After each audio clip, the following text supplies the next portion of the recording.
Welcome, everybody. My name is Patrick Mason, and I'm a professor of history and religious studies here at Utah State University, where I also hold the Leonard J. Arrington Chair of Mormon History and Culture. Thrilled to have you all with us this evening. This event is part of a series that we call Arrington Conversations, in which I talk with fascinating guests about the role of faith within public life and society. Previous guests have included the film director Dallas Jenkins, the humanitarian leader Sharon Eubank, and today we're pleased to have Father James Martin. Just FYI, you can mark your calendars. On March 21st of next year, I'll be hosting Ross Douthat, the New York Times columnist, for the next installment of this series, so you can save the date for that. These Arrington Conversations are made possible because of the support of generous private donors who we would like to thank. And I also want to acknowledge the support of my colleagues in the history department at Utah State University and the College of Humanities and Social Sciences. A bit of housekeeping before we get started. So Father Martin and I will talk for about a half hour or so, and then we'll open it up to questions from the audience. You can use the Q&A function. You can see a button at the bottom of your screen to type in any questions that you have. And so we'll get to as many of those as we can until we end around 6:15 Mountain Time. So let me introduce our guest, and then we'll dive right in. Reverend James Martin, S.J., is a Jesuit priest, editor-at-large for America Magazine, consultor to the Vatican's Dicastery for Communication, and author of New York Times bestselling books Learning to Pray, A Guide for Everyone, Jesus, A Pilgrimage, and the Jesuit Guide to Almost Everything. Father Martin is a frequent commentator in the national and international media. He's appeared on virtually all the major networks and outlets, and also served a stint as the chaplain of the Colbert Report back when that was a thing. His latest book, which I have right here, is Come Forth, the Promise of Jesus's Greatest Miracle. It was published by Harper One and is hot off the press, just came out earlier this month. So, Father Martin, welcome virtually to Utah State University. Thank you so much. It's an honor to be there. We were just talking about how beautiful Utah is. I've never been there, but I want to thank you for welcoming me. Thank you to all the donors and benefactors. Especially thank you for allowing me to do this virtually. You saved me about 2 or 3 days of travel. Good for the carbon footprint as well. But I'm really honored to be here and honored to talk with you all tonight. Thanks. It's amazing that we have the technology to make this possible. So thanks for carving out time for us. So this is a university, so I want to start with a little Catholicism 101. You are a Jesuit priest, as I mentioned. I think a lot of the people watching this will know what that is, but others may not. They may have some sense of what a Catholic priest is. So can you give us a little primer on what a Jesuit is? Yeah, well, thanks. A lot of Catholics don't know that either.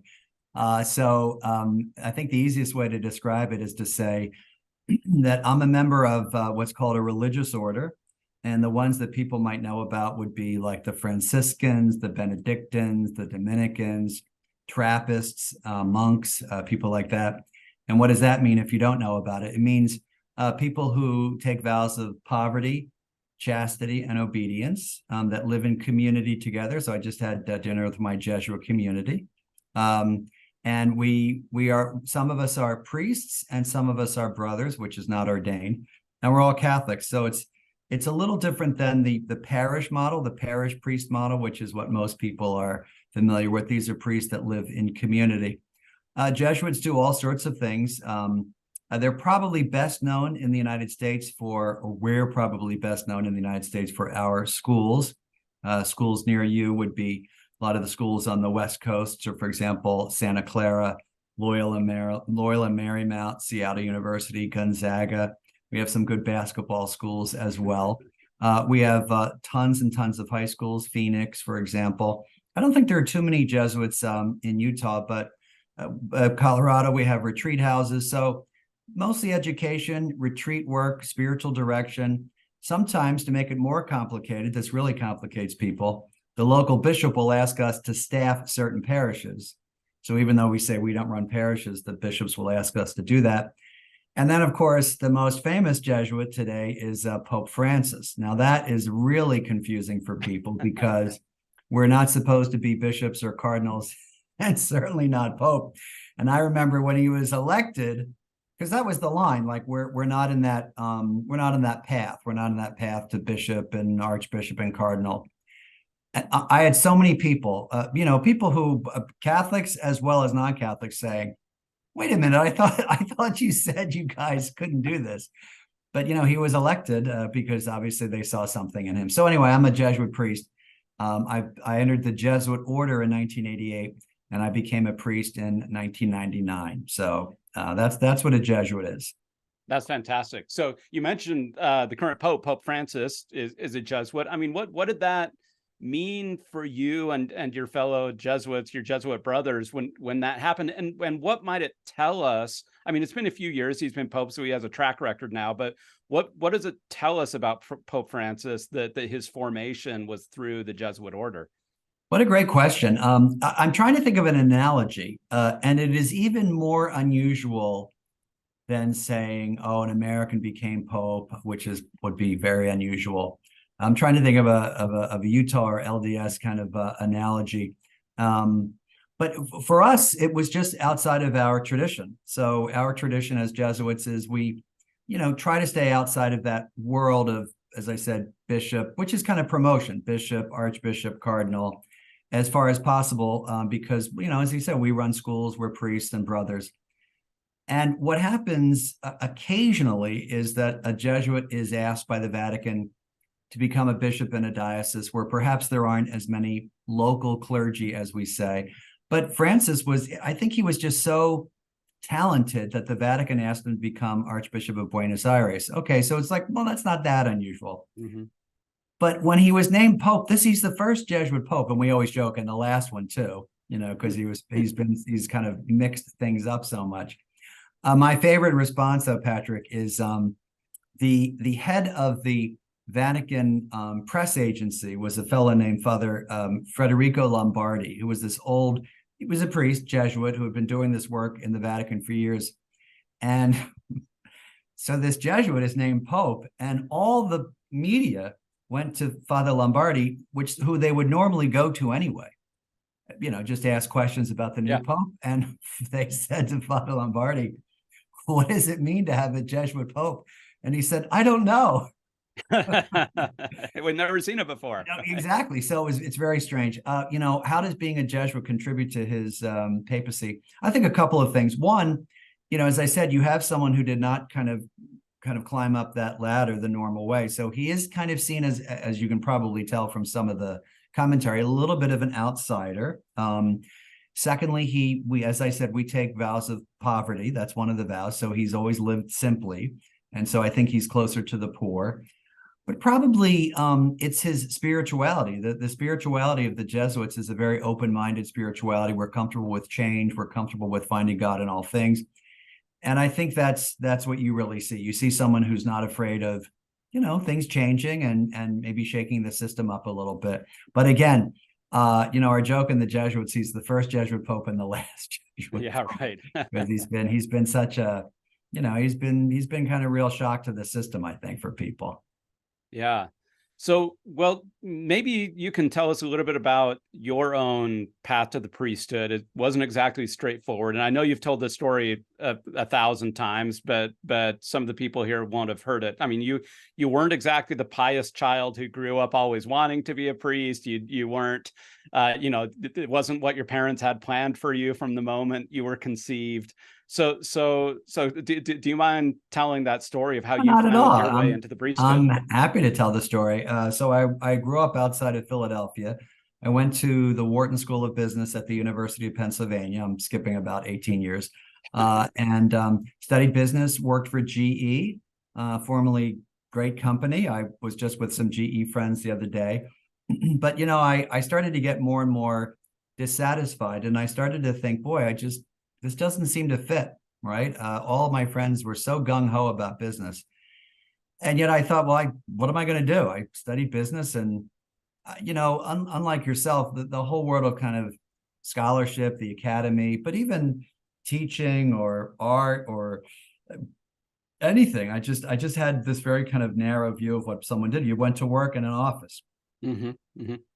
So one day I came home and I turned on the television set and there was a documentary about Trappist monk, so that's a monk in a quite austere monastic situation, monastic community, named Thomas Merton, very well-known monk, who, by the way, was actually going to, at one point in his life, start a monastery in Utah of the Trappists, because he was dissatisfied with his one in Kentucky. We would have been glad to have him here. Yeah, and he left the story of his own story of conversion really moved me, and just the monastic life seemed really beautiful. And so I asked a local priest. I said, I think I'd like to be a priest. He said, okay, you might want to think about the Jesuits. I knew nothing about the Jesuits. I met them, and they just the sort of Jesuit spirituality, which was pretty relaxed, and you can see it from Pope Francis, kind of relaxed and jovial and taking things as they come, but also being serious about scholarship and faith and studying the Bible and theology and those kinds of things really appealed to me.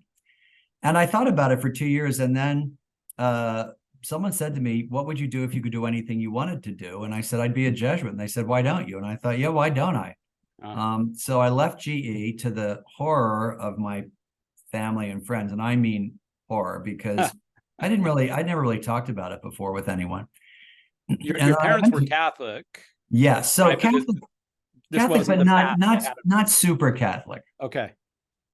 So, we went to mass and certainly believed in God, and we prayed, but, we didn't talk about God a lot in the house. God was sort of far off, and, you led a good life and you hope that you go to heaven. But the idea of prayer and being in a relationship with God and thinking about things very deeply, that was not part of my upbringing. And I entered in 1988 with, frankly, not that much discernment or sort of reflection. And, I'm here 35 years later. So it worked out. It worked out. Yeah. So, I mean, it's interesting the way you talk about Jesuit spirituality, a kind of openness to the world, engagement with the world. And I think certainly from my vantage point, that's been the hallmark of your career. You're just an amazing ability to communicate with people, a lot of different audiences. I think the first time that I encountered you was watching the Colbert Report. And so can you talk about that? I mean, how does that happen? And how do you even think about preparing, to speak about faith, to speak about religion to a national TV audience? And what dirt can you dish about Stephen Colbert? Well, it's funny, Patrick. So what had happened was I work at America Magazine, which, if people don't know, it's a Catholic magazine. It's been around since 1909. We talk about faith and culture. So it's not just Catholic stuff, movie reviews and book reviews and things like that. And so I had dealt with the media before and had done TV things and talked to people in the press. And so you kind of get used to that. And I wrote an article on Mother Teresa, who had just published her book of kind of spiritual darkness came out in 2007. And I got this call or this email, do you want to come on the show? And I had seen the show and I was a big fan. But one of the things they told me, which was super helpful, just for his show, was you should. So we all remember the old host. The old Stephen Colbert host was this kind of blowhard guy, and they said, you just treat him like he's an idiot and you be the straight man. And so really, it wasn't really much preparing in terms of, maybe once in a while I got a funny line in, but you're not supposed to be funny. You're not supposed to be ha, or you can't possibly match Stephen Colbert anywhere. Or I mean, one can't, neither of us can. So they said, just answer the questions as if you were talking to an idiot. And I did, and they called me back, 5 or 6 times, and I realized, I can reach more people in that 5 minutes, if you're lucky, than in, a year's worth of homilies. So I really enjoyed it. The other thing is, he's really nice. He's really, really nice. He's very funny. He's very smart. I mean, you can't lay a glove on him. Nor did I try. But he's really funny and he's fun. He's a very nice person. And I think that you can tell that, Yeah. So let's talk about the state of faith in America today. I mean, you've seen there's all the studies that showing the decline in religious participation, right? The rise of the nuns or non-verts or whatever you want to call them. I just read one study, a quote that just blew me away. It said, more people have left the church, speaking of Christianity in general, in the United States. More people have left the church in the last 25 years than all the new people who became Christians from the First Great Awakening, Second Great Awakening, and Billy Graham crusades combined. It's so depressing. It's amazing. So when you look out at the American religious landscape, what do you see? I see that. I see the nuns. The new term I've heard is the duns. Mm-hmm. So the nuns are NONES, as most people know. The nuns they don't have any affiliation. But then there's the duns, which I think I meet a lot. I'm just done with it. I see, particularly among young people, I see people for whom the church just doesn't even impinge on their lives at all. And I have to say, sadly, we had an article about this in America that COVID has made it worse. Mm. There's this great hope. Oh, people will come back. They'll miss community. And I think they did miss community, but their lives kind of reformed on Sundays, or Saturdays, depending on when you go to service. Yet I still see people who are, look, I believe that God is always calling out to us. I still see people who are looking for meaning, who are curious about God. They might be done with organized religion, but they're not quite done with God.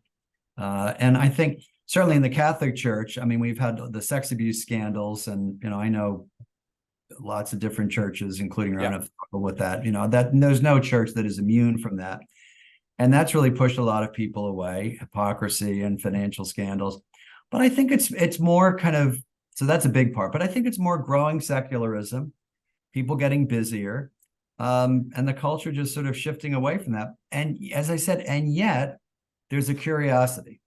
There's a curiosity, and I think that's the one way that God has of kind of calling us, towards God. So I think it's important to meet people where they are. But I those statistics depress me as much as they depress you. Mm-hmm. And so, Pope Francis has talked about the new evangelization. Is that his term? So, what does that look like in the United? Let's just stay focused on the United States. The situation's different in every country, and every culture. But what does evangelization look like for you, in your position, in the 21st century? Well, I'm glad you said for me, because for a lot of people it looks different. And people, particularly in the Catholic Church, go at it in much different ways. The Catholic Church in the United States, I would say, is almost as divided as our sort of political landscape is, right? I don't like to get political, but we can all agree, red or blue, Republican or Democrat, that it is divided. And that's sad. The church is unfortunately mirroring that. And so you might get people on one side or another saying we should focus on this or that.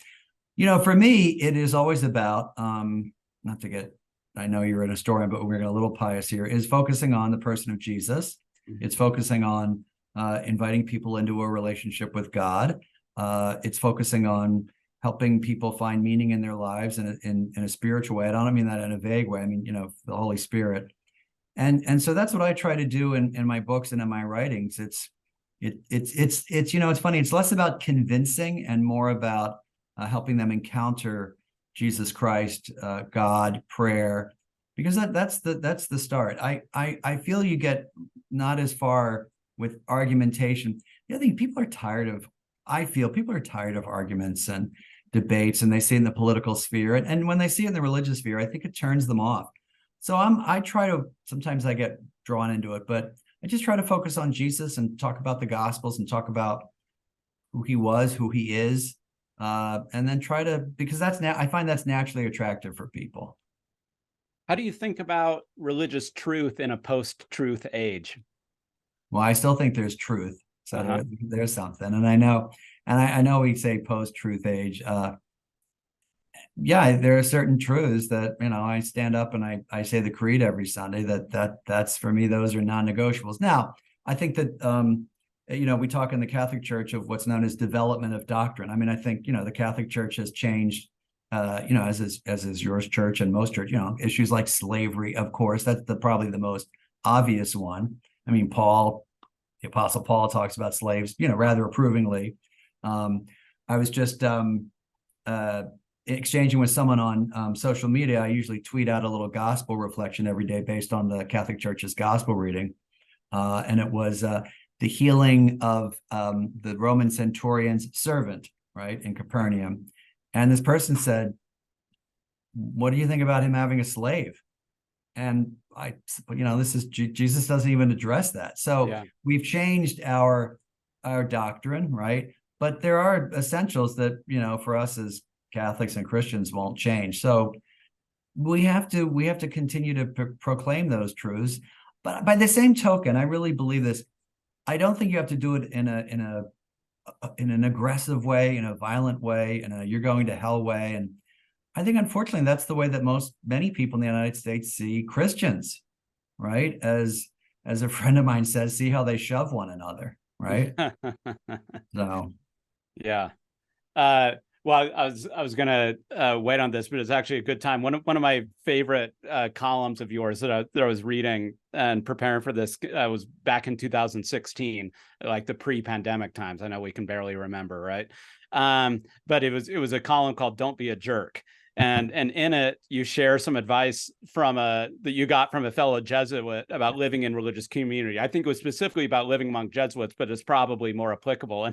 And there were 3 points that said: 1, you're not God; 2, this isn't heaven; and 3, don't be a jerk.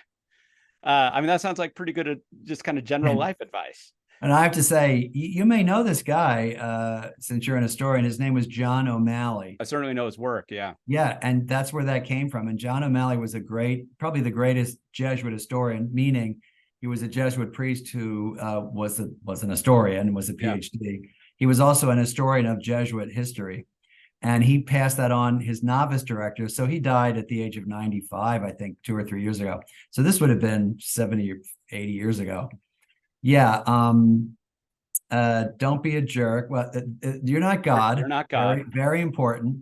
And I think, there's some humility in that as well, meaning you can't do everything, right? But also don't puff yourself up. This ain't heaven. I think that's really important for Jesuit life. Life's going to be imperfect. My Jesuit community is not perfect. This ain't heaven. I think the most important thing is don't be a jerk. It's funny, all these kind of truisms that sound like bumper stickers, they're actually pretty wise. Look, we've all had difficult things happen to us. I'm sure every one of the 41 people that are participating tonight has had problems in the day, health problems. Maybe you have COVID, maybe you lost your job, maybe someone in your family had a fight with you, maybe you're having problems at work. You don't have to pass on your anger, right? Don't be a jerk. And it's really hard. I was a jerk the other day to someone, and I almost felt like I couldn't control it. But of course you can. So yeah, don't be a jerk. Very wise sayings. Sage teaching. So okay, well let's talk for just a couple minutes here about your new book, and then we'll open it up to questions from the people who are watching. So your new book, Come Forth, it focuses on the story of the raising of Lazarus. And it's interesting that I've known this story. I've grown up with the story, known it forever, and it's a beautiful and powerful story. But after reading it, I was thinking, and you sort of addressed this at the beginning of the book. I was thinking, like, why is Lazarus not like a top 5 New Testament celebrity? Right? I mean, obviously you've got like Mary, the mother of Jesus, you've got Mary Magdalene, you've got Peter, you've got Paul, right? So they're very prominent. But he's resurrected by Jesus. He's a close friend of Jesus. But we only get this story in one chapter in one gospel. And he's not the most prominent saint. You don't have zillions and zillions of churches named after him or so forth. So why Lazarus? Why write a book about Lazarus? Yeah, well, it's a great question. The first question, the sort of premise of the question is absolutely right. And it's why not? And one of the reasons is he doesn't get any words to speak, so it's hard for us to kind of get a picture of who he is. I think he's associated mainly with. Unfortunately, he's associated with death. He should be being dead, right? Like so, Saint Lazarus. People think, oh, it's so depressing.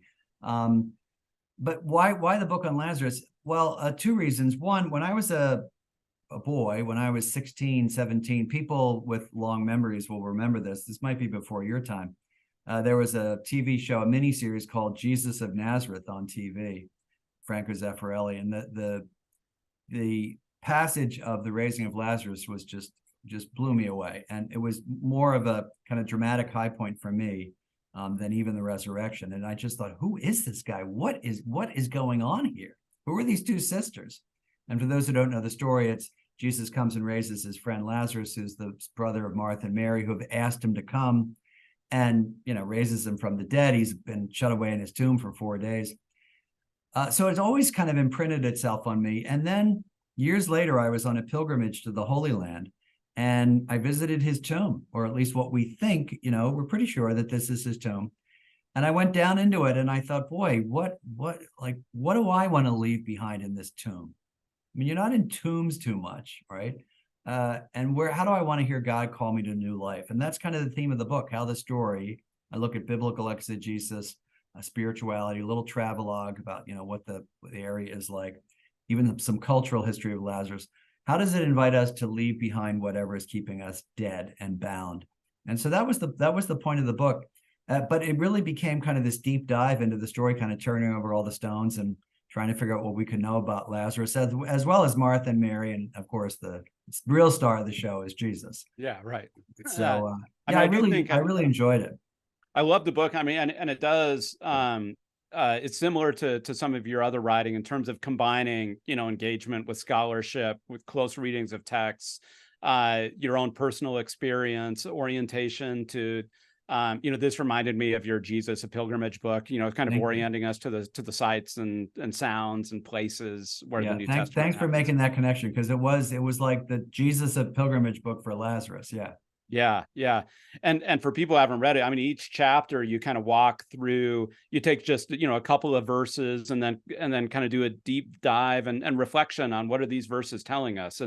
And you're dealing with all kinds of themes. I mean, over the course of the, 17, 18 chapters in the book, everything from friendship to Jesus's treatment of women, to John's treatment of the Jews, in his gospel, to bigger themes like depression and death and hope and things like that. I was particularly taken, and this is me as a historian and somebody who engages with the Bible academically as well as devotionally. But I was interested in the arguments that Lazarus is possibly the beloved disciple in the Gospel of John, the unnamed but very prominent beloved disciple. This was new to me. Yeah, well, I thought that's where you were going. First of all, I want to say thank you for being such a good reader and such a close reader of the book. That's a real compliment. I appreciate that. I'm glad you liked it.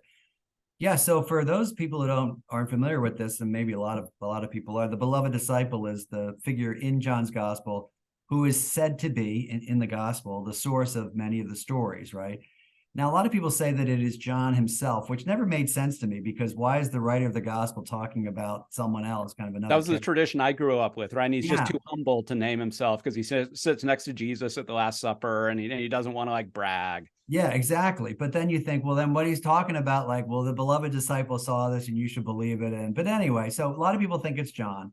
Some people think it's the Apostle Thomas. Some people think it's another common thing is that it is the everyman character, right? So it's beloved disciple is you, because you're supposed to sit next to Jesus at the Last Supper, and you're supposed to be with him at the cross. You're supposed to take Mary into your home. But increasingly, a number of scholars, and I relied particularly on a Protestant scholar named Ben Witherington, who teaches, I think, at Asbury Theological Seminary, who says it's probably Lazarus. And there are a couple quick things. The beloved disciple doesn't make his appearance until after John 11, that's the middle part of John. And that's where Lazarus makes his appearance. And so it is as if this is his introduction to the story, and Lazarus is called, of course, he whom you love, by the sisters, the beloved one, basically, hon philes in Greek. So there's all these kind of internal proofs. The one I have to say, Patrick, that really blew me away, because I hadn't really known this scholarship either. And it is this, this is some real Bible nerd stuff. At the end of John's gospel in John 21, the risen Christ appears on the seashore in Galilee, near Capernaum. And the disciples, the beloved disciple and Peter and other disciples are in a boat, and they see him, as you remember, grilling fish. They jump out. The beloved disciple sees him. Peter runs out, and they have that famous dialogue where Jesus says, "Do you love me?" 3 times to counterbalance Peter's threefold denial of him at the crucifixion. Okay, then, yes, I love you. Yes, I love you. Feed my sheep. Then, which this passage always struck me as weird, Peter says, now, you imagine, the risen Christ is speaking to you. And Peter says, "What about him?" Pointing to the beloved disciple, which is the biggest non sequitur in the Gospels. And Jesus says, "Well, what concern is he of yours if he is to remain until I come?" And then John's Gospel says, the rumor arose that the beloved disciple would not die. Now, that makes no sense about anyone other than Lazarus, because why would they say that about let's say it's Thomas. Why would suddenly a rumor arise that he wouldn't die? And what kind of a person would that be associated with? And it would be, of course, the person who's been raised from the dead. So there's lots of little kind of clues that I look at. It's not, we can't know for sure. I mean, when we get to heaven, God willing, we'll be able to ask the beloved disciple, are you Lazarus? Or we'll be able to ask Lazarus, are you the beloved disciple? We can't know, but it's pretty compelling. So I wanted to lay that out for the reader to really say that this guy, Lazarus, may be more important than you think he is in the Gospels. Yeah, interesting. In the Latter-day Saint tradition, generally John is the beloved disciple, and the understanding is that John continued to live.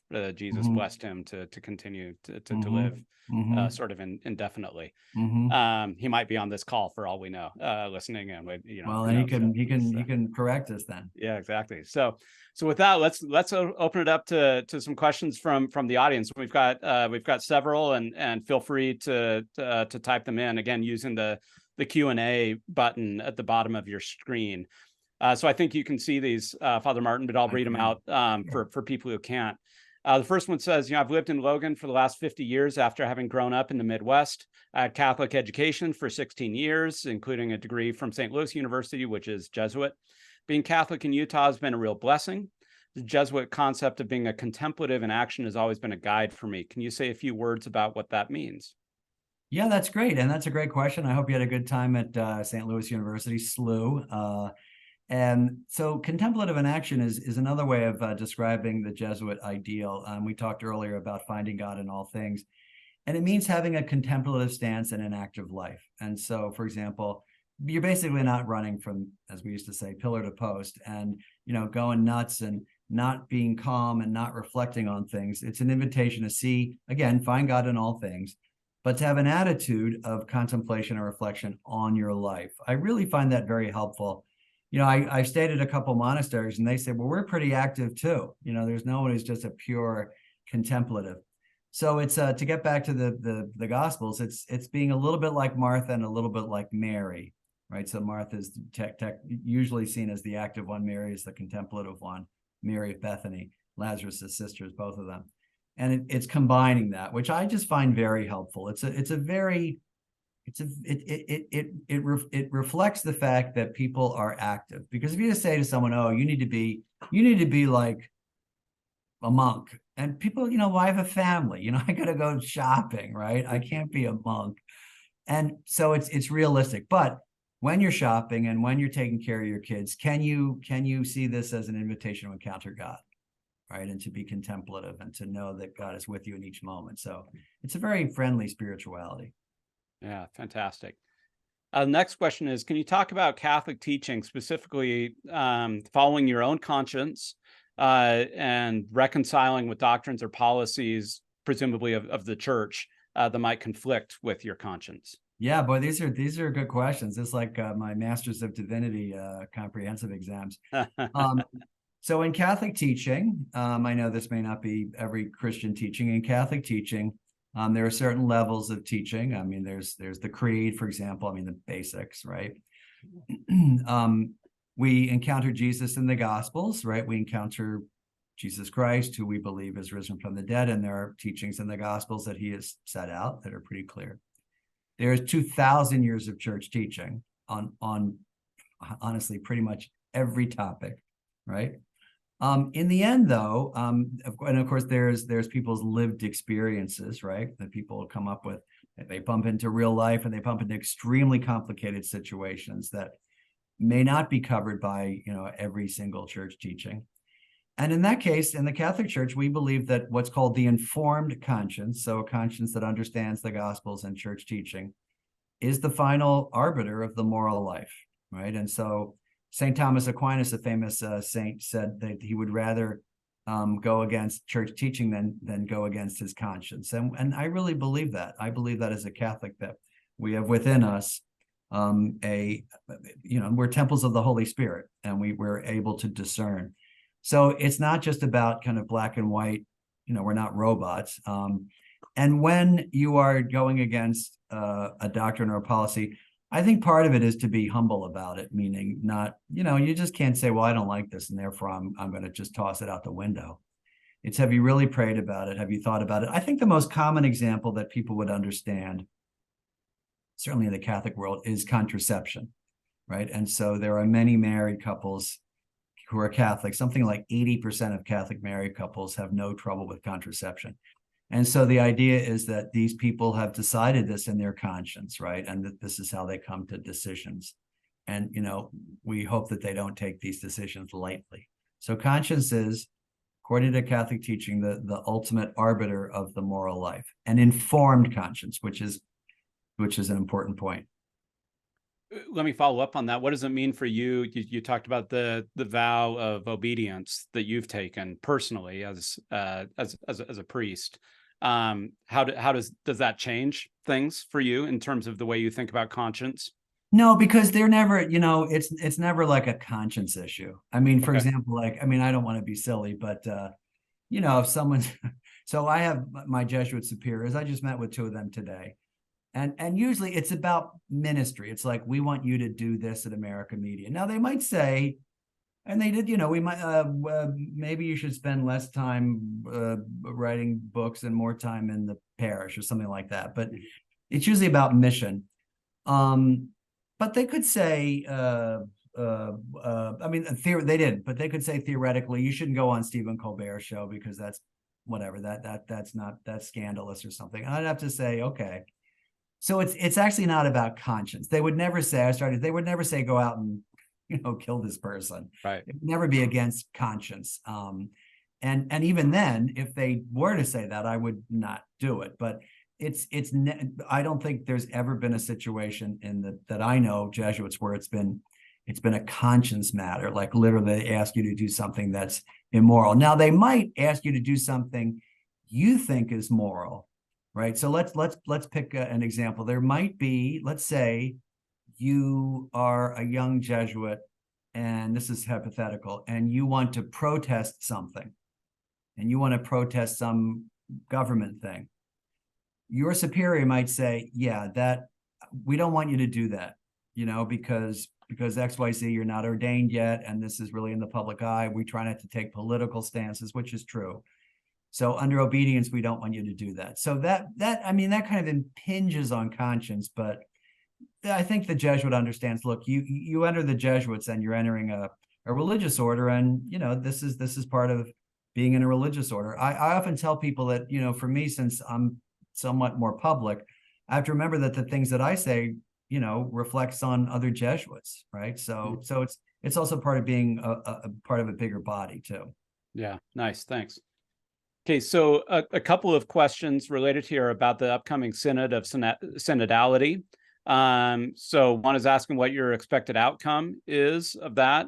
And another one is just asking about the American conservative pushback surrounding the Pope's desire to seek input from the lay people of the church. So can you comment on that? Sure. So, and by the way, you're the only person I think in the last couple of weeks who has actually said the words synod and synodality correctly. So this is, and most Catholics don't know what it is. A product of my Notre Dame education. Yeah, well, there you go. Yeah. Go Irish. Yeah. So for those who don't know, I'm sure the synod is an ancient form of governance in the church. It's been around since the time of the apostles. It was sort of revived by Pope Paul VI in 1965. John Paul used it a lot, and now Francis has had a few synods. This upcoming one is on synodality, which the synod on synodality, as one of my Jesuit brothers said, is like the meeting on meetings. And it kind of is. It's a synod about church governance. What do I expect the outcome to be? A lot of people think there's going to be this big turnaround after the synod. The synod is really, as I see it, is kind of consultative and deliberative. It's not juridical or administrative. It deliberates. It's not like a council of the church. No, I mean, it kind of is, but the Pope ultimately would be the one that would make any decision. And I think this is also part one. So part one is we gather together in October, God willing. I'm going next week from today, God willing. And then we'll talk about certain topics. And then I think next year is going to be a little bit more of the deliberation. And it's more like making recommendations to the Pope. And it's funny, I hate to sound so pious, but I don't know what's going to happen. It really is up to the Holy Spirit. Synods tend to take on a life of their own. I think at the beginning, what's going to happen is a lot of learning how to dialogue, because as we all know, that's very hard. And there's a sort of 3-step process that they're using where someone shares something, everyone shares something, people say what they've heard, and then there's kind of a summary. So it's not kind of contentious. I think any change that would happen would come after the next part. So that would be more up to the Pope. Oh, and as for the pushback, I'm fascinated by the conservative pushback. I wrote an article about this in America Media, saying that the opposition really, as I see it, is very hard for me to understand. Because the fear is, everything's going to change, and basically it's a meeting of people from all over the world that we hope is guided by the Holy Spirit, and the Holy Spirit works through everybody. So I understand it can be disconcerting, but I hate to say this, and I don't mean to be dismissive or denigrating, but how could you be against that? It's like imagine at your university, saying we're going to gather all the faculty members together, and we're going to talk about their most important goals for next year, and we're just going to have a little sharing session. Oh, we don't want that. It's like, well, why would you be? Well, who knows what could happen?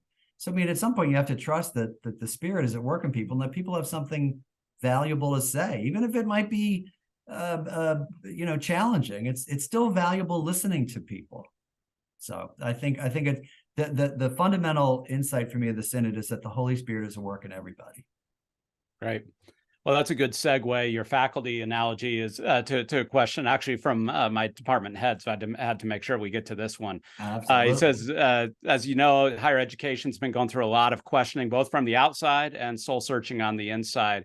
What do you think the role of higher education, even public higher education, like here at Utah State University? We're a state university, a secular university. What's the role of the university in society today? Oh boy, now the chair of your department, I think, may have asked the wrong person, because I'm one of the few Jesuits that you are meeting that does not have a PhD, that has never taught in college, that has never worked in higher education one day. I mean, I went to college.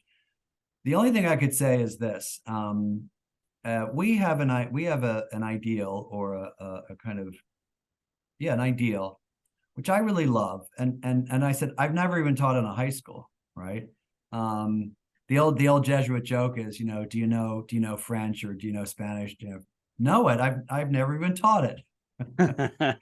So we have an ideal called cura personalis, which it's a very beautiful thing. It's care for the person, care for the whole person.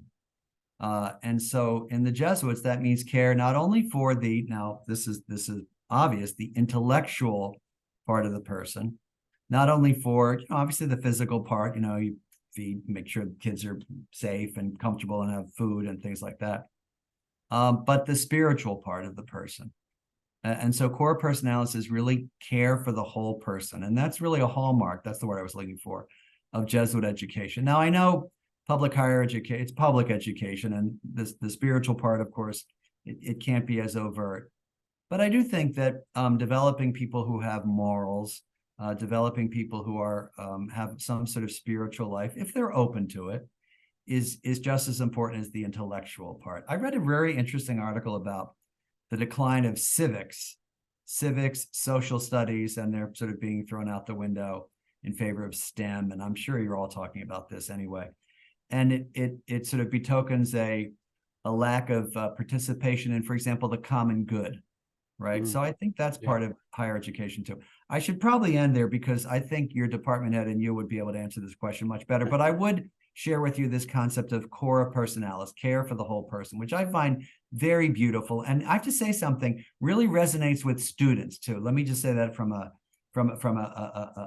sales point of view, if you're looking for that, that really resonates with a lot of kids. You know, that you're not just teaching me stuff, you're not just filling my brain, you're not just giving me a dorm, but you care for the person. Well, I think what you said will resonate with some of the colleagues who are listening in, because as we think about the purpose, especially of general education, those are some of the conversations we have. Okay, we're about out of time. Let me ask just two quick questions here at the end, and then we'll wrap up. One asks, you've mentioned watching Jesus of Nazareth. Have you watched The Chosen? I mentioned we had Dallas Jenkins here. And then maybe we can finish. I think this is a really nice way to finish a question of what do you do in our modern world to allow the Holy Spirit to give utterance? Wow. Well, I'm going to start with the easy one first. I love The Chosen. I haven't seen the whole thing. I have a hard time kind of accessing it because I know you have to access it in a certain way.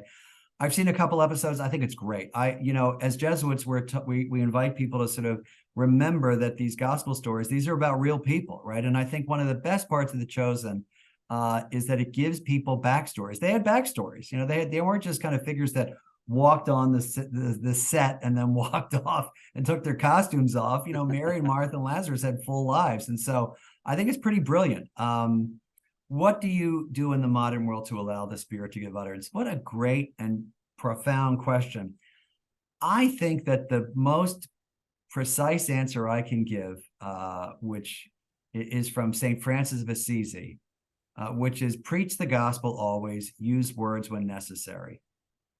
And so I think, living a life of whatever your religion is, right? LDS, Catholic, Protestant, Methodist, whatever it is, Jewish, Muslim, I think it is to kind of live it out, right? Preach the gospel always, use words when necessary. That is the most effective form of evangelization. And I think it also gives voice to the Spirit, because the Spirit lives through, is active through people's lives.